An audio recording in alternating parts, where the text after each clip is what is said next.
Assalamualaikum warahmatullahi wabarakatuh. Salam sejahtera untuk kita semua.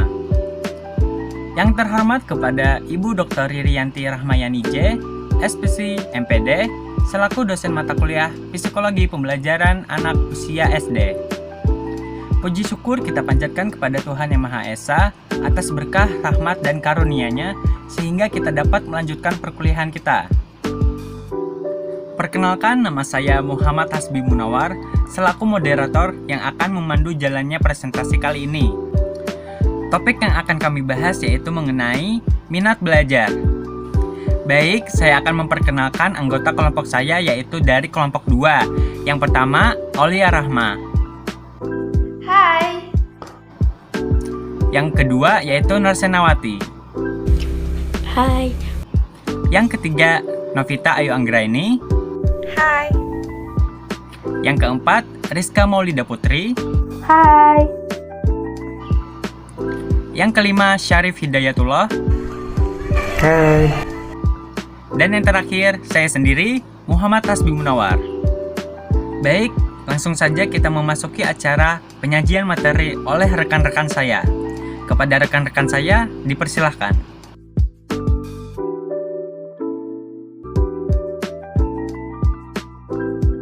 Pengertian minat. Kata minat secara etimologi berasal dari bahasa Inggris interest yang berarti kesukaan, perhatian, atau kecenderungan hati pada sesuatu dan keinginan. Menurut Ahmadi pada tahun 2009, minat adalah sikap jiwa seseorang termasuk ketiga fungsi jiwanya, kognisi, konasi, dan emosi. Sesuatu dan dalam hubungan itu unsur perasaan yang kuat. Sedangkan menurut Jali pada tahun 2008, minat adalah rasa lebih suka dan rasa ketertarikan pada sesuatu hal atau aktivitas tanpa ada yang menyuruh. Dari beberapa pendapat para ahli di atas, dapat disimpulkan bahwa pengertian minat adalah rasa ketertarikan, perhatian, keinginan lebih yang dimiliki seseorang terhadap sesuatu hal tanpa ada dorongan. Pengertian belajar. Menurut Jamarah pada tahun 2011, belajar adalah serangkaian kegiatan jiwa raga untuk memperoleh suatu perubahan tingkah laku sebagai hasil dari pengalaman individu dalam interaksi dengan lingkungannya yang menyangkut kognitif, efektif, dan psikomotor.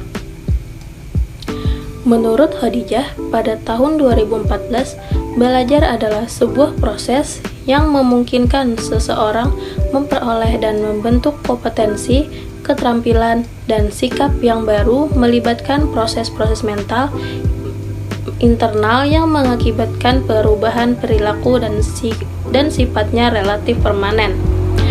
Dengan demikian, dapat ditarik kesimpulan bahwa pengertian belajar adalah perubahan dalam diri pelajarnya yang berupa pengetahuan, keterampilan, dan tingkah laku akibat dari interaksi dengan lingkungannya. Di sini saya saya akan melanjutkan materi dari teman saya. Selanjutnya adalah pengertian minat belajar. Jadi, minat belajar itu adalah aspek psikologi seseorang yang menampakkan diri dalam beberapa gejala seperti gairah, keinginan, semangat, perasaan, suka untuk melakukan proses perubahan tingkah laku melalui berbagai kegiatan yang meliputi mencari pengetahuan dan pengalaman. Dengan kata lain, minat belajar itu adalah perhatian, rasa suka, ketertarikan seseorang terhadap proses belajar yang dijalaninya dan yang kemudian ditunjukkan melalui keantusiasan, partisipasi, dan keaktifan dalam mengikuti proses belajar yang ada. Menurut Slamet 2010, seseorang siswa yang memiliki minat belajar ditandai dengan yang pertama, rasa lebih suka terhadap belajar daripada kegiatan lain. Yang kedua, rasa ketertarikan terhadap kegiatan belajar. Yang ketiga, menyukai kegiatan akademis. Dan yang keempat adalah memiliki partisipasi yang tinggi terhadap pelajaran. Selanjutnya adalah ciri-ciri minat belajar. Diketahui, ciri-ciri adanya minat belajar pada seseorang dari beberapa hal, antara lain adanya perasaan senang, adanya perhatian, adanya aktivitas yang merupakan akibat dari rasa senang dan perhatian. Dalam minat belajar memiliki beberapa ciri. Menurut Elizabeth Horlock dalam Susanto 2013 menyebutkan ada 7 minat belajar sebagai berikut. Yang pertama, minat tumbuh bersamaan dengan perkembangan fisik dan mental. Yang kedua, minat tergantung pada kegiatan belajar. Yang ketiga, perkembangan minat mungkin terbatas. Yang keempat, minat tergantung pada kesempatan belajar. Yang kelima, minat dipengaruhi oleh budaya. Yang keenam, minat berbobot emosional. Dan yang ketujuh, minat berbobot egosentris. Artinya, jika seseorang senang terhadap sesuatu, maka akan timbul hasrat untuk memilikinya. Baiklah, di sini saya akan melanjutkan materi mengenai faktor-faktor yang mempengaruhi minat belajar siswa. Nah, faktor yang mempengaruhi minat belajar siswa ini terbagi menjadi 2. Yang pertama, ada faktor dalam diri siswa atau internal, dan yang kedua, ada faktor luar diri siswa atau eksternal. Nah, jadi faktor dalam diri siswa atau internal ini merupakan faktor yang mempengaruhi minat belajar peserta didik yang berasal dari peserta didik itu sendiri.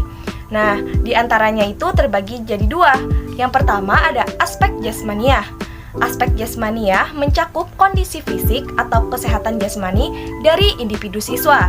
Nah, jadi kondisi fisik yang prima sangat mendukung keberhasilan belajar dan dapat mempengaruhi minat belajar.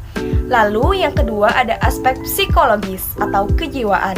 Nah, aspek psikologis atau kejiwaan ini menurut Sardiman yaitu faktor psikologis meliputi perhatian, pengamatan, tanggapan, fantasi, ingatan, berpikir, bakat, dan motif. Selanjutnya yaitu ada faktor dari luar siswa atau eksternal. Nah, meliputi yang pertama ada keluarga, sekolah, dan lingkungan masyarakat. Nah, jadi untuk yang keluarga ini, cara orang tua dalam mengajar dapat mempengaruhi minat belajar anak. Nah, orang tua harus selalu siap sedia saat anak membutuhkan bantuan, terlebih terhadap materi pelajaran yang sulit ditangkap oleh anak. Nah, lalu yang kedua ada sekolah. Pengetahuan dan pengalaman yang diberikan melalui sekolah harus dilakukan dengan proses mengajar yang baik. Pendidik menyelenggarakan pendidikan dengan tetap memperhatikan kondisi anak didiknya. Dengan demikian, anak tercipta situasi yang menyenangkan dan tidak membosankan dalam proses pembelajaran. Lalu yang terakhir ada lingkungan masyarakat. Nah, lingkungan masyarakat meliputi hubungan dengan teman bergaul, kegiatan dalam masyarakat, dan lingkungan tempat tinggal. Kegiatan akademik akan lebih baik apabila diimbangi dengan kegiatan di luar sekolah. Banyak kegiatan di dalam masyarakat yang dapat menumbuhkan minat belajar anak. Demikian dari saya, terima kasih. Menurut J.T. Blackmono 1985, faktor-faktor yang menyebabkan kurang atau hilangnya minat belajar siswa adalah sebagai berikut. 1. Kelainan jasmaniah. 2. Pelajaran di kelas kurang merangsang anak. 3. Ada masalah atau kesukaran kejiwaan yang menyebabkan dia mundur atau lari dari kenyataan. 4. perhatian utama dari anak dicurahkan kepada kegiatan-kegiatan di luar kelas. 5. Sikapnya yang seakan-akan tidak mempunyai perhatian atau minat ini sebenarnya hanya suatu sikap pura-pura. 6. Ada konflik pribadi dengan guru atau dengan orang tuanya. Selanjutnya adalah pengaruh minat belajar siswa terhadap proses pembelajaran. Siswa yang minat belajarnya tinggi akan memperoleh prestasi belajar baik. Pentingnya motivasi belajar siswa terbentuk antara lain agar terjadi perubahan belajar ke arah yang lebih positif. Peserta didik yang termotivasi karena ingin berprestasi pada setiap mata pelajaran yang dia tempuh selalu berusaha membaca buku di malam hari pada mata pelajaran yang akan diajarkan oleh pendidik. Jadi, kebutuhan yang ingin dia penuhi adalah berprestasi. Itulah contoh motivasi yang berasal dari dalam diri. Maka dipahami bahwa minat merupakan berbagai usaha yang dilakukan sehingga seseorang melakukan sesuatu. Bila dihubungkan dengan proses belajar, maka minat dapat diartikan sebagai keseluruhan daya penggerak untuk melakukan kegiatan belajar. Di sini saya akan melanjutkan materi sebelumnya yang telah disampaikan oleh teman saya, yaitu tentang pengaruh minat belajar siswa terhadap proses pembelajaran. Minat berfungsi sebagai pendorong keinginan seseorang, penguat hasrat, dan sebagai penggerak dalam berbuat dari dalam diri seseorang untuk melakukan sesuatu dengan tujuan dan arah tingkah laku sehari-hari. Sudirman menyatakan bahwa ada 3 fungsi minat, yaitu 1. Mendorong manusia untuk berbuat, yaitu sebagai penggerak atau motor yang melepaskan energi. 2.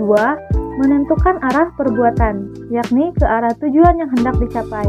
Dan yang ketiga, menyeleksi perbuatan, yakni menentukan perbuatan-perbuatan apa yang serasi guna mencapai tujuan. Adapun fungsi minat sendiri memiliki kaitannya dengan pelaksanaan studi, yaitu 1. Minat melahirkan perhatian yang serta-merta. 2. Minat memudahkan tercapainya konsentrasi. 3. Minat mencegah gangguan perhatian dari luar. 4. Minat memperkuat peletakan bahan pelajaran dalam ingatan. Dan yang kelima, minat memperkecil kebosanan studi dalam diri sendiri. Baiklah teman-teman, kita tadi telah mendengarkan pemaparan materi oleh rekan-rekan saya dari kelompok 2. Sebelum mengakhiri acara presentasi kali ini, izinkan saya untuk menyampaikan kesimpulan pada presentasi kali ini.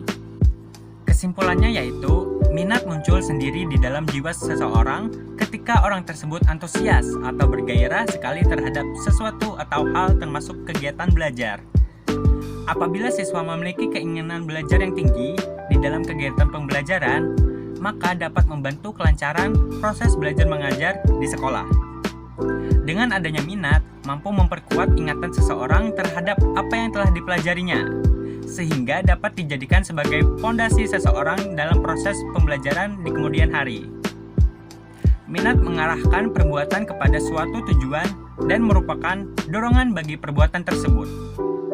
Adapun ciri-ciri atau indikator adanya minat pada seseorang dari beberapa hal, antara lain adanya perasaan senang, pernyataan lebih menyukai daripada yang lain, adanya rasa ketertarikan, adanya peningkatan perhatian, adanya pemusatan perhatian, adanya aktivitas serta keterlibatan secara aktif pada kegiatan tersebut yang merupakan akibat dari rasa senang dan perhatian.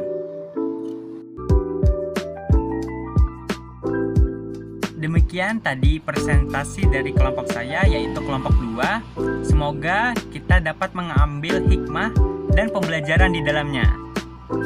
Saya selaku moderator memohon maaf apabila terdapat kesalahan dalam memandu jalannya presentasi tadi, baik yang disengaja ataupun yang tidak disengaja. Dan terima kasih banyak atas perhatian semuanya. Akhir kata, wassalamualaikum warahmatullahi wabarakatuh.